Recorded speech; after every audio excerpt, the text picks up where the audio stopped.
Alright guys, yan. Meet natin yung ating mga content creator dito. Yan, Ito, so, pamangkin ko sa pinsan. Edmond Ito. Vibes. Edmond Vibes. Mga Ayun, mga kasama. grupo nyo guys, oh. Power lagalag po. Guys. Ayan, si Palin Jim. Jeep, ayan guys. Ayan, punta Ayan, kami so, ng ilog. Gagawa kami ng panibagong content. Alright, ito yung lugar namin guys. Sa likod lang ito ng bahay.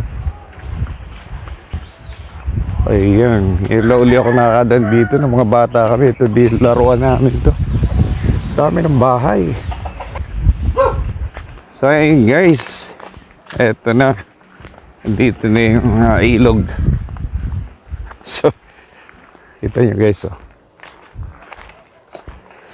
Ayan. Wow! Exciting ito guys, oh. Ayan yung ilog. Oh, lawak na ito guys. Ayan. Ayun yung may volcano. So on this spot to guys, sama natin itong mga Bicolano hunters.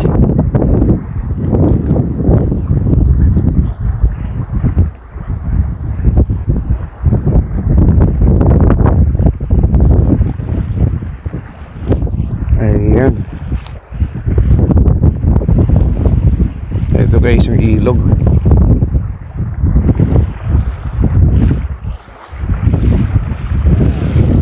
Oo.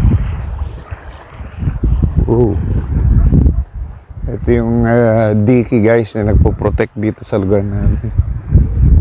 Wala tong diki na ito, nako. Every time na tumaas at bumaha dito guys, ay lulubugin yung aming barangay. Ayan. Actually guys, nung mga nakaraang bagyo ay medyo tinibag na din to. Ayan, nabago uli yung construction.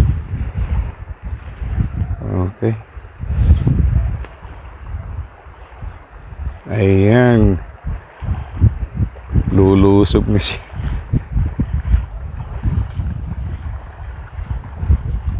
Malawak talaga to guys. Dati noon may mataas na pangpang dito guys, itong lugar na ito. Oh. Hanggang doon yan, napakalayo.